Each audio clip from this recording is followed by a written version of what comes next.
Hello दोस्तों, आपका स्वागत है हमारे चैनल प्रवीण ऑनलाइन एजुकेशन में। और आज की वीडियो में हम बात करेंगे एडवांस मैथ के एक बहुत ही शानदार टॉपिक ज्यामिति में। अब तक चैनल पे नए हो तो गाइस पहले पूरी वीडियो देखना। इसी सीरीज़ को अपन कंटिन्यू करेंगे और लगभग 2-2.5 महीने में एडवांस मैथ के लगभग सारे एक से लेकर जेड तक जितने भी टॉपिक बनते हैं और जितने भी क्वेश्चन बनते हैं उनके बारे में डिस्कस करने वाले हैं। बस वीडियो की टाइमिंग यही 15 से 20 मिनट रहने वाली है। तो भाई शुरू करते हैं ज्यामिति को बिल्कुल बेसिक से। तो ज्यामिति को स्टार्ट करने से पहले कुछ बेसिक बातें हैं जिनको मैं आप बताना चाहूँगा। तो ज्यामिति में सबसे पहले बात करते हैं अपने बिंदु की। तो बिंदु,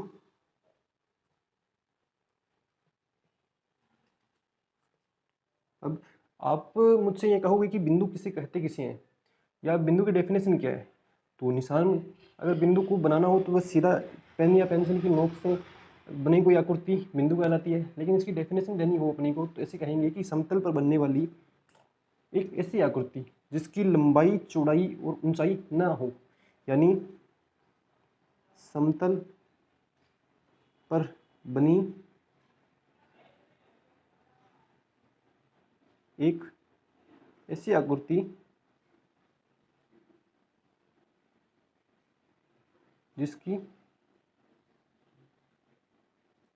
लंबाई चौड़ाई ऊंचाई ना हो, यानी समतल पर बनी एक ऐसी आकृति जिसकी लंबाई चौड़ाई और ऊंचाई न हो उसे बिंदु कहेंगे। या पेंसिल या पेन की नोक से बनी एक आकृति इसे बिंदु कहेंगे। दैट्स कॉल्ड बिंदु। ये क्या है बिंदु।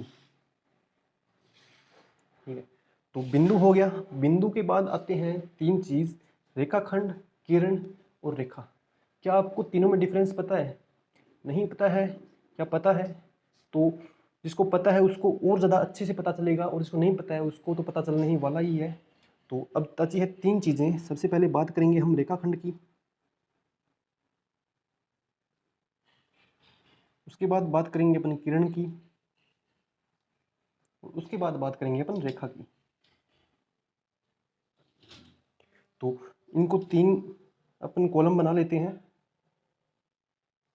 अब बिंदु अपन पढ़ चुके हैं तो मान लीजिए ये कोई बिंदु ए है, ये कोई बिंदु बी है। अब बिंदु का खेल स्टार्ट होने वाला है रेखाखंड, किरण और रेखा में। तो यहीं ऐसे ही अपने को एक बिंदु, दो बिंदु किरण में चाहिए और दो ही बिंदु चाहिए रेखा में। ये बना लिए अपने, इसे नाम देंगे ए, इसे बी। सेम ऐसे इसे ए, इसे बी, और यहाँ भी ए और बी। अब रेखाखंड में क्या होता है गाइस कि दो बिंदुओं को आपस में मिलाने पर बनी आकृति क्या कहलाएगी? रेखाखंड कहलाएगी। तो यहाँ लिख देते हैं इसकी डेफिनेशन। दो बिंदुओं को मिलाने से बनी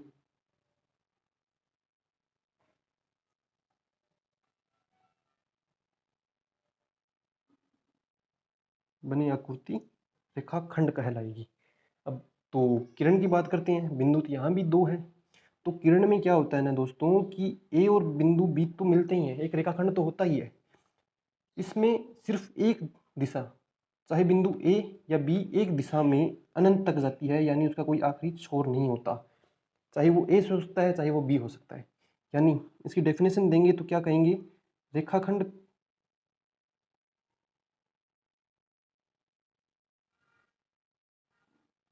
रेखाखंड को एक दिशा में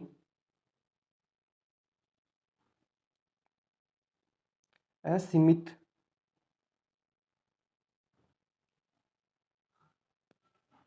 लंबाई तक बढ़ाने पर बनी आकृति। तो इसे क्या खोल देंगे? इसे हम कहेंगे किरण। अब बात करते हैं रेखा की। तो ए और बी को मिलाएंगे, एक रेखाखंड तो बनेगा। इसको अपन एक छोर से बढ़ाकर ये बन जाएगी किरण, और इसको अब दूसरे छोर से भी बढ़ा देते हैं, यानी अनंत से लेकर अनंत तक, तो ये बनेगी एक रेखा। तो इसकी डेफिनेशन हो जाएगी, रेखाखंड को दोनों दिशाओं में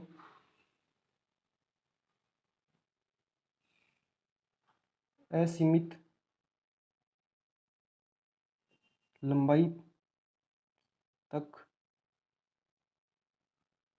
बढ़ाने पर बनी आकृति। तो आई होप आप रेखाखंड, किरण और रेखा में अंतर समझ चुके हैं।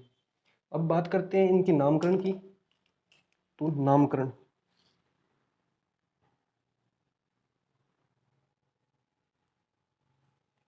नामकरण में क्या है ना दोस्तों कि रेखाखंड को अगर लिखना होगा तो सीधा लिखेंगे ए बी।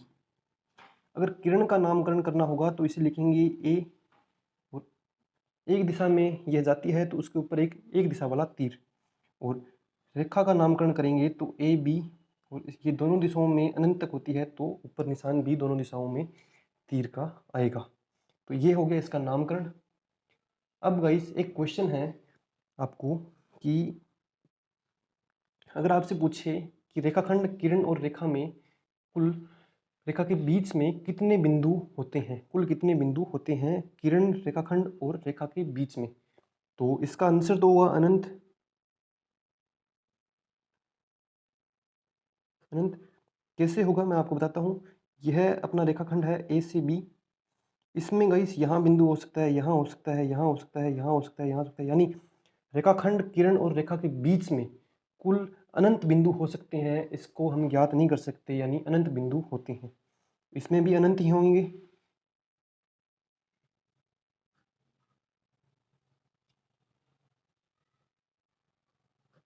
ठीक है, अब नेक्स्ट है रेखाखंड,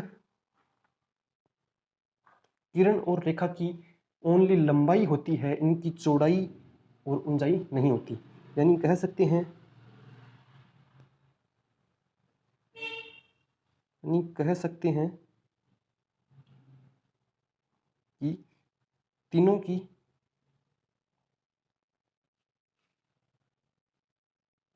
लंबाई होती है,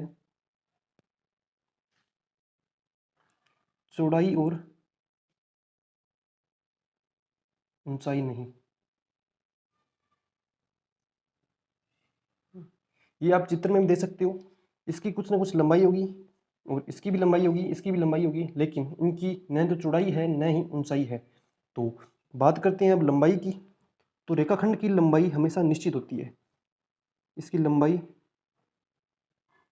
निश्चित होती है।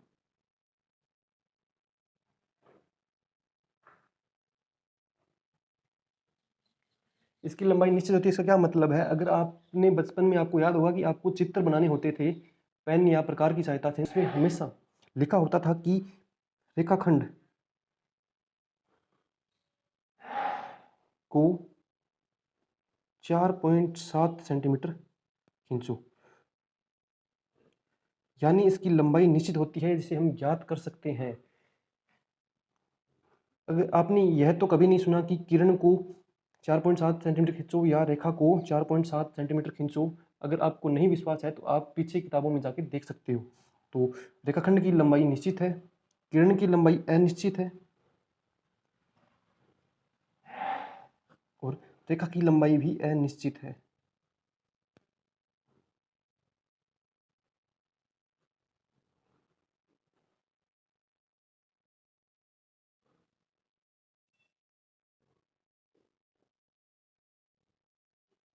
और अब बात करते हैं अपन अंतिम या प्रारंभिक बिंदु की।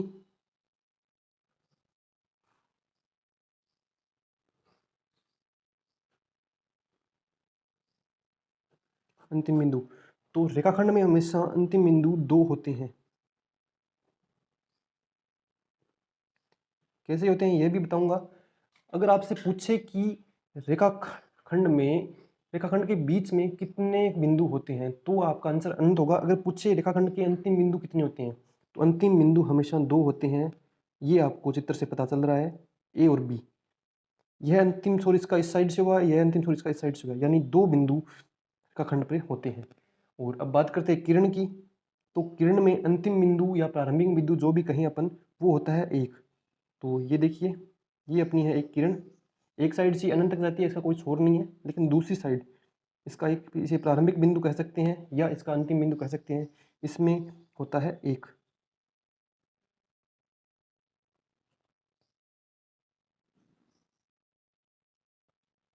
और बात करते हैं रेखा की। तो रेखा में कोई अंतिम बिंदु या प्रारंभिक बिंदु नहीं होता।